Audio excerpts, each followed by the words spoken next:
చాలామంది సాధారణంగా చనిపోయేటటువంటి రోజుల్లో కాశీ వెళ్ళిపోతుంటారు, అక్కడెక్కడో చోటు చచ్చిపోయినా చాలనుకుంటారు అన్నటువంటి చెప్తుంటారు. గంగలో మునిగి ప్రాణాలు కోల్పోతే ఒకవేళ అక్కడ దాకా వెళ్ళి యాత్రకు అక్కడ చనిపోయినా కూడా మోక్షం లభించింది అన్నటువంటిది ఒక నమ్మకం. అది దాన్ని నాస్తికులు విమర్శించవచ్చు, హేతువాదులు ద్వేషించవచ్చు, అదొక నమ్మకం. అట్లాగే అది సాధారణంగా అనుకుంటుంటాం. అయితే కుంభమేళ అంటే విపరీతమైన క్రౌడ్, కోట్లాది మంది వస్తున్నారు. అయినా సరే గర్భిణులైనటువంటి వాళ్ళు, నిండు గర్భిణులైనటువంటి వాళ్ళు, 9వ నెల గర్భంలోకి వచ్చినటువంటి వాళ్ళు కూడా స్నానం చేస్తే పుణ్యం అన్నటువంటి ఉద్దేశంతో అక్కడికి వెళ్ళారు. తీరా చూస్తే ఆ స్ట్రెస్ కనాలా లేకపోతే కనుక సహజ సిద్ధంగా అక్కడ ఉన్న వాతావరణానికి వెళ్ళాలా, ఒకసారిగా నొప్పులు వచ్చినాయి, డెలివరీలు అయిపోయారు.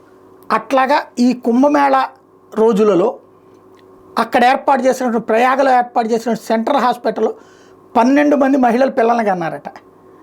అన్నీ సాధారణ కాన్పులేనంట, ఒక్కటి కూడా సిజేరియన్స్ లేవట. వీళ్ళలో మధ్యప్రదేశ్ నుంచి వచ్చిన వాళ్ళు ఉన్నారట, ఉత్తరప్రదేశ్ నుంచి వచ్చిన వాళ్ళు ఉన్నారట, రాజస్థాన్ నుంచి వచ్చిన వాళ్ళు ఉన్నారట, జార్ఖండ్ నుంచి వచ్చిన వాళ్ళు ఉన్నారట. వాళ్ళలో కొంతమంది కావాలని అక్కడికి వచ్చి కనాలని కూడా కన్నారు అన్నటువంటిది కూడా ఒక చర్చ నడుస్తుంది.